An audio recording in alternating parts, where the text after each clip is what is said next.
நண்பர்கள் அனைவருக்கும் வணக்கம். திராணி இருந்தா ஆம்பளையா இருந்தா எங்க கூட மோதிப்பாரு அப்படின்னு பாகிஸ்தானுக்கு நேரடியான ஒரு எச்சரிக்கையையும் சவாலையும் விட்டுருக்காங்க. இதனால கடும் பதற்றம் ஏற்பட்டிருக்கு நண்பர்களே. அதே போல இன்னொரு பக்கம் இந்தியா ஒரு முக்கியமான ஆயுதத்தை வாங்குறாங்க. இதை கண்டு இப்போ பாகிஸ்தான் அலற ஆரம்பிச்சிருக்கு.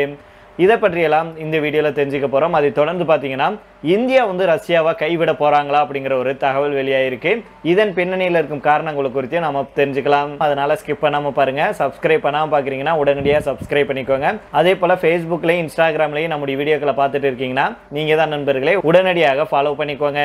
டிடிபி அப்படின்னு சொல்லப்படுகிற பாகிஸ்தான் தாலிபான்கள் அங்கே இருக்கும் ஷெபாஸ் அரசுக்கு தலைவலியாக மாறியிருக்கு. பாகிஸ்தான் அரசு மற்றும் இராணுவத்தை குறிவச்சு டிடிபி தொடர் தாக்குதலை நடத்திட்டு வராங்க. இதற்கிடையில தான் அந்த அமைப்பு இன்னைக்கு ஒரு வீடியோ ஒன்று வெளியிட்டிருக்காங்க. அந்த வீடியோவில் பாகிஸ்தானுடைய இராணுவ தளபதி அசீம் முனீர் இருக்கார் இல்லையா, அவரை நேரடியாக எச்சரிக்கையை விடுத்திருக்காங்க. அதாவது ஒரு ஆண்மகனாக நீ இருந்தன்னா நேரடியாக எங்கள் கூட மோதி பார்க்கணும் அப்படின்னு தாலிபான்கள் மிரட்டல் விடுத்திருக்காங்க. ஆப்கானிஸ்தானுக்கும் பாகிஸ்தானுக்கும் இடையே இந்த மாத தொடக்கத்தில் பார்த்தோம்னா மோதல் வெடிச்சிச்சு. அதாவது டிடிபி அப்படின்னு சொல்லப்படுகிற பாகிஸ்தான் தாலிபான்கள் பாகிஸ்தானுடைய மண்ணில் தொடர் தாக்குதலை நடத்திட்டு வர்றாங்க. இந்த டிடிபி அமைப்புக்கு ஆப்கானிஸ்தானுடைய தாலிபான்கள் ஆதரவு கொடுக்குறாங்க அப்படின்னும் ஆப்கானிஸ்தானில் இருந்தபடியே டிடிபி செயல்படுவதாகவும் பாகிஸ்தான் குற்றம் சாட்டிட்டு வருது. இதற்கிடையில தான் பாகிஸ்தானை எச்சரிக்கும் வகையில் தெஹ்ரீக்-இ-தாலிபான் பாகிஸ்தான் பல்வேறு வீடியோக்களை வெளியிட்டிருக்கு. பாகிஸ்தான் தாலிபான்களுடைய இந்த வீடியோக்கள் பாகிஸ்தானுடைய இராணுவ தளபதி ஃபீல்ட் மார்ஷல் அசீம் முனீரை சாடும் வகையில் இருக்கு. அதில் ஒரு வீடியோவில் டிடிபியுடைய தளபதி ஒருவர் நேரடியாகவே அசீம் முனீருக்கு மிரட்டல் விடுறாரு. பாகிஸ்தான் இராணுவம் தனது வீரர்களை போருக்கு அனுப்பக்கூடாது அப்படின்னும் உயர் அதிகாரிகள் நேரடியாக களத்தில் இறங்கி போரிட வேண்டும் அப்படின்னு அதில் வலியுறுத்தியிருக்காங்க. கடந்த அக்டோபர் 8ஆம் தேதி கைபர் பக்துன்வாவுடைய குரம் பகுதியில் நடத்தப்பட்ட தாக்குதல் தொடர்பான வீடியோவும் இதில் இடம்பெற்றிருக்கு. பாகிஸ்தான் தாலிபான்கள் நடத்திய இந்த தாக்குதலில் 22 பாகிஸ்தான் வீரர்கள் கொல்லப்பட்டதாகவும் பல்வேறு ஆயுதங்கள் கைப்பற்றப்பட்டதாகவும் பாகிஸ்தான் தாலிபான்கள் சொல்லியிருக்காங்க. அதில் இன்னொரு வீடியோவில் பாகிஸ்தான் தாலிபான் அமைப்பின் மூத்த தளபதி காசிம் நேரடியாக பாகிஸ்தானுடைய இராணுவ தளபதியான அசீம் முனீருக்கு எச்சரிக்கை விடுத்திருக்கிறாரு. அந்த வீடியோவில் காசிம் அவர்கள், நீ மட்டும் ஒரு ஆம்பளையா இருந்தா எங்களை எதிர்த்து நின்று சண்டை போட்டு காட்டு, நீ உன் தாயின் பாலை கொடுத்திருந்தால் எங்களுடன் சண்டையிட்டு காட்டு அப்படின்னு சவால் விடுறாரு. இந்த காசிமை பிடிக்க உதவுவதற்கு அல்லது அவரை பற்றிய தகவலை தருவதற்கு 10 கோடி பாகிஸ்தான் ரூபாய் வழங்கப்படும் அப்படின்னு அந்த நாட்டுடைய இராணுவம் அறிவிச்சிருந்தாங்க. ஆனால் அவரை பாகிஸ்தான் இராணுவத்தால் பிடிக்க முடியலை. பாகிஸ்தான் இராணுவத்துடைய கண்ணில் மண்ணை தூவி விட்டு அவர் வீடியோ வெளியிட்டு எச்சரிக்கை விடுத்துட்டு இருக்கிறாரு. ஒரு சில வாரங்களுக்கு முன்னாடி தான் பாகிஸ்தான் மற்றும் ஆப்கானிஸ்தானுக்கு இடையே மோதல் வெடிச்சிருந்துச்சு. இருதரப்பும் மாறி மாறி தாக்கி கொண்டாங்க. ஷெல் தாக்குதல்கள், வான்வெளி தாக்குதல்கள் அப்படின்னு தொடர்ந்து நடந்துச்சு. இதனால இரண்டு தரப்பிலையும் பொதுமக்கள் உயிரிழப்பு ஏற்பட்டது. பாகிஸ்தான் ஆப்கானிஸ்தான் இடையே போர் வெடிக்கும் சூழல் உருவான நிலையில தான் கத்தாரும் துருக்கியும் உள்ள மத்தியஸ்தம் செஞ்சு அதை தொடர்ந்து தான் இரண்டு நாடுகளுக்கிடையே போர் நிறுத்தம் அமலுக்கு வந்துச்சு. இதை நம்முடைய முந்தைய வீடியோக்களில் கூட பார்த்துருந்தோம். இருந்தாலும் ஆப்கானிஸ்தான் மண்ணில் செயல்படும் டிடிபி உள்ளிட்ட தீவிரவாதிகளை அழித்தால் மட்டும்தான் இந்த சமாதானம் நிலைக்கும் அப்படின்னு பாகிஸ்தான் தொடர்ந்து வலியுறுத்திட்டு வருது. அதே நேரம் பாகிஸ்தானில் பல தாக்குதல்களை டிடிபி தொடர்ச்சியாக நடத்திட்டு வர்றாங்க. அங்கே முழுமையான ஒரு இஸ்லாமிய ஆட்சி அமல்படுத்த வேண்டும் அப்படிங்கிறது தான் பாகிஸ்தான் தாலிபான்களுடைய நோக்கம் அப்படிங்கிறது குறிப்பிடத்தக்கது. இந்த நிலையில தான் ஆம்பளையா இருந்தா, திராணி இருந்தா, உனக்கு துணிச்சல் இருந்தா எங்க கூட மோதிப்பார் அப்படின்னு பாகிஸ்தான் இராணுவ தளபதிக்கு பாகிஸ்தான் தாலிபான்கள் இப்போ சவால் விட்டுருக்காங்க. உண்மையிலேயே பாகிஸ்தானுக்கு இனி வரும் காலம் செம்மையா இருக்க போது, நல்லா அடி வாங்க போறாங்க அப்படிங்கிறது தான் நம்மளுடைய கருத்தாக இருக்கு. இதே வேளையில இந்தியா இன்னொரு மாஸ் சம்பவத்தை செஞ்சிருக்காங்க. அதாவது பாகிஸ்தானுக்கு பதிலடி கொடுக்கும் வகையில இந்தியா மற்றும் ரஷ்யா இடையிலான இராணுவ ஒத்துழைப்புல மேலும் ஒரு முக்கியமான கட்டம் தொடங்க இருக்கு. அதாவது 10,000 கோடி ரூபாய் மதிப்புல கூடுதல் S-400 வான் தடுப்பு ஏவுகணை அமைப்புகளை வாங்குறதுக்கு இந்தியா திட்டத்தை முன்னெடுத்துட்டு வருவதாக சொல்லப்படுது. இது குறித்து இரண்டு நாடுகளுக்கும் இடையே பேச்சுவார்த்தைகள் தற்போது தீவிரமாக நடைபெற்று வருது அப்படின்னும் தகவல் வெளியாயிருக்கு. 2018ஆம் ஆண்டு இந்தியா தன்னுடைய வான் பாதுகாப்பு திறனை மேம்படுத்தும் நோக்கத்தில் ரஷ்யா கூட 5 S-400 ஏவுகணை தொகுப்புகளை வாங்குறதுக்கு ஒப்பந்தம் செஞ்சாங்க. இதுல 3 தொகுப்புகள் ஏற்கனவே இந்தியாவுக்கு வழங்கப்பட்டிருக்கு. ஆனால் யுக்ரைன் போரின் தாக்கம் காரணமாக மீதம் இருக்கும் 2 தொகுப்புகளுடைய விநியோகம் தாமதமாயிருக்கு. இந்த S-400 வான் தடுப்பு அமைப்பு தரையிலிருந்து வானில் வரும் எதிரி விமானங்கள், ஏவுகணைகள் மற்றும் ட்ரோன்களை 400 கிலோமீட்டர் தொலைவில் இருந்து சுட்டு வீழ்த்தக்கூடிய திறனுடையது. ரஷ்யா தயாரிப்பான S-400 ஏவுகணை தொகுப்பு இந்திய இராணுவத்தில் சுதர்சன சக்கரம் அப்படின்னு அழைக்கப்படுது. சமீபத்தில் இந்தியா மற்றும் பாகிஸ்தான் இடையே ஏற்பட்ட எல்லை பதற்றத்தின் போது கூட இந்தியா பயன்படுத்திய S-400 அமைப்பு பல எதிரி விமானங்களை வெற்றிகரமாக தடுக்க உதவுச்சு. குறிப்பாக பாகிஸ்தானுடைய 5லிருந்து 6 போர் விமானங்களும் ஒரு உளவு விமானமும் 300 கிலோமீட்டர் தொலைவில் சுட்டு வீழ்த்தப்பட்டதாக இராணுவ வட்டாரங்கள் தெரிவித்தாங்க. இதன் மூலம் இந்தியா தன்னுடைய வான் பாதுகாப்பில் மிகுந்த வலிமை பெற்றுள்ளதாகவும் சொல்லப்படுது. இந்த சூழ்நிலையில் இந்தியாவுடைய வான் தடுப்பு திறனை மேலும் மேம்படுத்துவதற்காக 10,000 கோடி மதிப்பில் கூடுதல் S-400 அமைப்புகளை வாங்கும் திட்டம் வடிவமைக்கப்பட்டிருக்கு. இதற்கான பேச்சுவார்த்தைகள் ரஷ்யா கூட தொடர்ந்து நடைபெற்று வருது. பாதுகாப்புத்துறை வட்டாரங்கள் இதை உறுதிப்படுத்தியிருக்காங்க. இதுக்கு முன்னதாக இந்தியாவுடைய தேசிய பாதுகாப்பு ஆலோசகர் அஜித் தோவல் அவர்கள் கடந்த சில மாதங்களுக்கு முன்னாடி மாஸ்கோவுக்கு பயணம் மேற்கொண்டார். இந்த பயணத்தின் போது ரஷ்யா கிட்டேருந்து மீதம் இருக்கும் 2 S-400 தொகுப்புகளை விரைவில் இந்தியாவுக்கு வழங்க வேண்டும் அப்படின்னு அவர் கோரிக்கையும் வலியுறுத்தியிருந்தார். அதே போல மேலும் புதிய S-400 ஒப்பந்தங்கள் குறித்து ஆலோசித்ததாகவும் சொல்லப்படுது. அதே நேரத்தில் இந்தியா S-400க்கு அடுத்த தலைமுறை பாதுகாப்பு அமைப்பான S-500 ஏவுகணை அமைப்பை வாங்கும் வாய்ப்பையும் பரிசீலனை செஞ்சுட்டு வருவதாக சொல்லப்படுது. இதுக்கு முன்னதாக இந்தியா மற்றும் ரஷ்யா இணைந்து பிரம்மோஸ் சூப்பர்சோனிக் குரூஸ் ஏவுகணையுடைய அடுத்த தலைமுறை வடிவமைப்பில் பணிபுரிஞ்சிட்டு வர்றாங்க. பாகிஸ்தான் ஆதரவு தீவிரவாத தாக்குதலால் இந்தியா கடந்த மாதங்களில் பல உயிரிழப்புகளை சந்திச்சிருக்கு.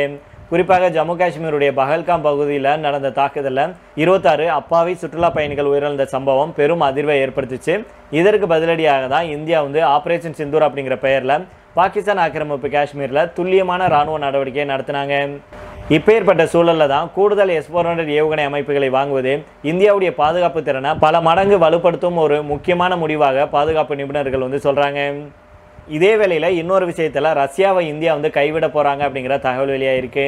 அது என்ன அப்படிங்கிறத தெரிஞ்சுக்கலாம். யுக்ரைன் மீதான ரஷ்யாவின் போரை நிறுத்த அமெரிக்க அதிபர் டொனால்ட் ட்ரம்ப் அவர்கள் முயற்சி செஞ்சுட்டு வர்றாரு. ஆனால் ட்ரம்ப்னால அதை சாத்தியமாக்க முடியலை. இதனால் ரஷ்யாவுடைய பொருளாதாரத்தை முடக்கும் நடவடிக்கையில் ட்ரம்ப் அவர்கள் ஈடுபட்டு வர்றாரு. அந்த வகையில் தான் 2 மிகப்பெரிய கச்சா எண்ணெய் நிறுவனங்கள் மேலே பொருளாதார தடைகளை ட்ரம்ப் அவர்கள் விதிச்சிருக்கிறாரு. இதனால் நம்முடைய நாட்டுக்கும் பிரச்சனைகள் வரலாம் அப்படிங்கிறதுனால ரஷ்யாவிடம் கச்சா எண்ணெய் வாங்குவதை நிறுத்துவது பற்றி அரசு மற்றும் தனியார் எண்ணெய் நிறுவனங்கள் பரிசீலனை செஞ்சுட்டு வருவதாக தகவல் வெளியாகிருக்கு. இன்னும் உறுதிப்படுத்தப்படலை. இதனால் சர்வதேச அளவில் கச்சா எண்ணெய் விலை உயர தொடங்கி உச்சம் தொட வாய்ப்பு இருக்குது அப்படின்னு சொல்லியிருக்காங்க. அதாவது ரஷ்யாவுடைய மிகப்பெரிய எண்ணெய் நிறுவனங்களான ரோஸ்நெஃப்ட் மற்றும் லூகோயில் ஆகிய 2 நிறுவனங்கள் மேலே டொனால்ட் ட்ரம்ப் அவர்கள் பொருளாதார தடைகளை விதித்தார். இது பற்றி ட்ரம்ப் அவர்கள் என்ன சொல்கிறாருன்னா, இது மிகப்பெரிய தடைகள், ரஷ்யாவின் 2 பெரிய எண்ணெய் நிறுவனங்களுக்கு எதிராக தடையை விதிச்சிருக்கிறோம். அதே நேரம் இந்த தடைகளை நீண்ட காலம் அமல்படுத்தும் சூழல் ஏற்படாது அப்படின்னு நம்புகிறோம். போர் விரைவில் முடிவுக்கு வரும் அப்படின்னு எதிர்பார்க்குறோம். போரை முடிவுக்கு கொண்டுட்டு வர்றதுக்கு இதுவே சரியான நேரம் அப்படின்னு நான் நினைக்கிறேன் அப்படின்னு சொல்லியிருக்கிறாரு. மேலும் போர் நிறுத்தம் தொடர்பாக ஹங்கேரியில் விரைவில் ட்ரம்ப் அவர்களும் புட்டின் அவர்களும் சந்திக்க இருந்த நிலையில் அதுவும் தள்ளி வைக்கப்பட்டிருக்கு அப்படிங்கிற தகவலும் நமக்கு கிடைச்சிருக்கு. அதாவது ரஷ்யா கச்சா எண்ணெய் விற்பனை மூலமாக தான் பணம் சம்பாதிச்சு போரை முன்னெடுப்பதாக ட்ரம்ப் நினைக்கிறாரு. இதனால் ரோஸ்நெஃப்ட், லூகோயில் உள்ளிட்ட எண்ணெய் நிறுவனங்கள் மேலே பொருளாதார தடைகளை விதிக்கும் ட்ரம்ப் ரஷ்யாவிடமிருந்து எண்ணெய் வாங்கும் நாடுகளுக்கு கூடுதல் வரிகளை போட்டிருக்கிறாரு. இப்பேற்பட்ட சூழலில் தான் அடுத்த கட்டமாக ரஷ்யாவிடம் கச்சா எண்ணெய் வாங்கும் நிறுவனங்களை ட்ரம்ப் அவர்கள் குறிவைக்கலாம் அப்படின்னு சொல்லப்படுது. நம்முடைய நாட்டை எடுத்துக்கிட்டோம்னா மத்திய அரசு மற்றும் முகேஷ் அம்பானியுடைய தனியார் நிறுவனமான ரிலையன்ஸ் சார்பில் ரஷ்யாவிடமிருந்து கச்சா எண்ணெய் வாங்கப்படுது. இதனால் ரிலையன்ஸ் மற்றும் மத்திய அரசு சார்பில் ரஷ்யாவிடமிருந்து கச்சா எண்ணெய் வாங்குவதை படிப்படியாக குறைக்கவோ அல்லது நிறுத்தவோ செய்ய வாய்ப்பு இருப்பதாக தகவல் வெளியாகிருக்கு. இதை ராய்ட்டர் செய்தி நிறுவனம் வெளியிட்டிருக்காங்க. அதில் என்ன சொல்லியிருக்காங்கன்னா, அமெரிக்கா, ஐரோப்பிய நாடுகள் ரஷ்யாவுடைய எண்ணெய் நிறுவனங்களை குறிவச்சு பொருளாதார தடைகளை விதிக்கிறாங்க. ரஷ்யா கிட்டேருந்து கச்சா எண்ணெய் அதிகமாகும் இந்தியாவுடைய முன்னணி தனியார் நிறுவனமான ரிலையன்ஸ் இண்டஸ்ட்ரி லிமிடெட் இனி அதை கணிசமான அளவுக்கு குறைக்கிறக்கோ அல்லது முற்றிலுமாக நிறுத்துறக்கோ திட்டமிட்டுள்ளதாக தகவல்கள் வெளியாகிருக்கு. அதே போல மேற்கத்திய நாடுகளுடைய புதிய கட்டுப்பாடுகளை பின்பற்ற வேண்டும் அப்படிங்கிறதுக்காக அரசு பெட்ரோலிய நிறுவனங்களும் தங்களுடைய கொள்முதல் திட்டங்களை மறுபரிசீலனை செஞ்சுட்டு வர்றாங்க அப்படின்னு அதில் சொல்லியிருக்காங்க. தற்போது வரைக்கும் ரஷ்யா கிட்டேருந்து கச்சா எண்ணெய் வாங்குவதை நிறுத்தப் போவதாக அதிகாரப்பூர்வமாக நம்முடைய அரசு சார்பில் எதுவும் தெரிவிக்கப்படலை. இது தொடர்பாக ட்ரம்ப் அவர்கள் கூறிய கருத்தையும் மத்திய அரசு மறுத்து தான் வருது. இருந்தாலும் அமெரிக்கா, பிரிட்டன் உள்ளிட்ட மேற்கத்திய நாடுகளுடைய ரஷ்யா மீதான அதிகரிக்கும் பொருளாதார தடையால் இந்தியா சிக்கலில் சிக்கியிருக்காங்க அப்படின்னு தான் சொல்லணும். நம் நாட்டுடைய கச்சா எண்ணெய் தேவையில் ரஷ்யா 38% பூர்த்தி செய்து இப்பேற்பட்ட சூழலில் தான் அந்த நாட்டிடமிருந்து கச்சா எண்ணெய் வாங்குவதை நிறுத்துவது, குறைப்பது அப்படிங்கிறது நம் நாட்டில் சிக்கலை ஏற்படுத்தும். கச்சா எண்ணெய் தட்டுப்பாட்டை உருவாக்கி பெட்ரோல் டீசல் விலை உயர்வுக்கு வழிவகுக்கும் அப்படிங்கிறதான் இதனுடைய பின்னணியில் இருக்கும் காரணம். இது மட்டும் இல்லாமல் ரஷ்யாவுக்கு மாற்றாக மாற்று மார்க்கெட்டை நம் நாடு தேட வேண்டியிருக்கும். இதனால் கச்சா எண்ணெய் விலை கிடுகிடுவென சர்வதேச அளவில் உயரும். இதுவும் பல நாடுகளில் பெட்ரோல் டீசல் விலை உயர்வுக்கு காரணமாகும். இதனால் தற்போது ட்ரம்ப்புடைய நடவடிக்கை கச்சா எண்ணெய் விஷயத்தில் மொத்த நாடுகள் மீதும் தாக்கத்தை ஏற்படுத்த அதிக வாய்ப்பு இருப்பதாகவே வல்லுநர்கள் சொல்கிறாங்க. ஏன் அப்படின்னா ட்ரம்ப் அவர்கள் தற்போது ரஷ்யாவுடைய பெரிய 2 கச்சா எண்ணெய் நிறுவனங்கள் மேலே விதித்த பொருளாதார தடையினால் 3% வரைக்கும் கச்சா எண்ணெய் விலைகள் உயர தொடங்கியிருக்கு. இந்தியாவும் ரஷ்யாவிடம் கச்சா எண்ணெய் வாங்குவதை நிறுத்தும்போது அதனுடைய விலை இன்னும் உச்சம் தொடும் அப்படின்னு வார்னிங் செஞ்சுருக்காங்க வல்லுநர்கள். அதனால் பொறுத்திருந்து பார்ப்போம் நண்பர்களே. இந்தியா ரஷ்யா கிட்டேருந்து அவ்வளவு சீக்கிரம் குறைக்கிறக்கோ அல்லது வாங்காமலோ இருக்க மாட்டாங்க.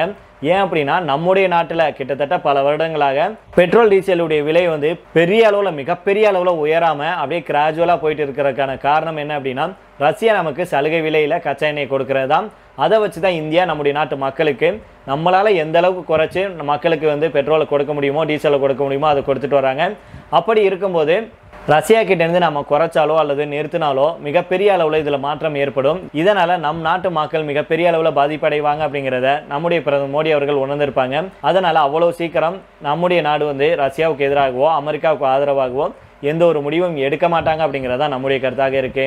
நீங்கள் என்ன நினைக்கிறீங்க அப்படிங்கிறத கீழே உள்ள கமெண்ட் பாக்ஸில் சொல்லுங்கள். சரி நண்பர்கள், இதோட நம்ம இந்த வீடியோ முடித்துக் கொள்ளலாம். மீண்டும் உங்களை வேறொரு செய்திகளுடன் உங்களை சந்திக்கிறேன். நன்றி, வணக்கம்.